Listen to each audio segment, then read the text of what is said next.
สุดยอดสุดยอดเอาละนี่จังมาฟังเอาเด้อวันนี้เป็นวันโตงานบุญต่อนั้นเด้อคนเด็กหน้าตาจังก็ลำบากเป็นข้าพระเจ้าผู้จังเงินเดินอะไรยากวันต่องานต่างแล้วก็ฟังดูจะทำหรือไงผู้เคยเห็นเหมือนมาคนดันดังทุกแถวงไม่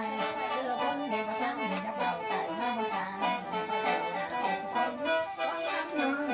เรื่องแนวบ้างเบิ่งสักเบิ่งก็เดินมาผู้ก็เคยเห็นหน้าในบ้าน เจ้ามันงานเลย การเดินเนี่ยละเดินทางแดงตัวต้องแข็งแรงมาแล้วหน้าเพิ่นเฮาตัวสาตาเพิ่นเมา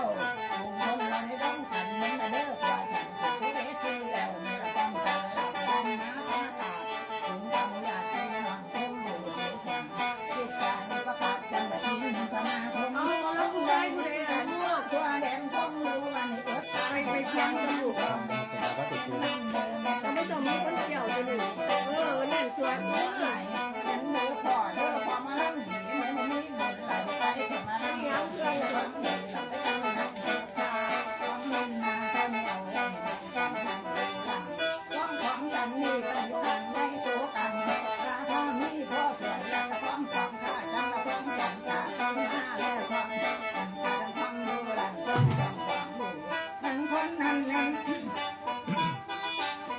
นั่งคนนั้นนั้นต้องรู้แต่สุดเห็นคนเล่นจังมาดูระดับของแข็งหน่อยอย่าฟังไปมาโดยสบายคนที่ที่เดินแล่นย้อนสุด พี่คุมมอนนอนมัน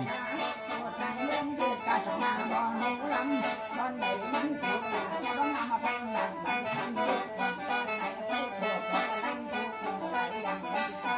ผู้ทั้งหนึ่งเป็นปัจมาตาถ้าคนหนึ่งไม่รังงามผู้ทั้งหนึ่งอยากจะทำกันรวยเรื่องแต่จะลองไว้พอมาหลายแบบเงินแต่จะเป็นดินละไม้นั่นคือคุณ สุนทราพิรมสุนทราพิรม ไ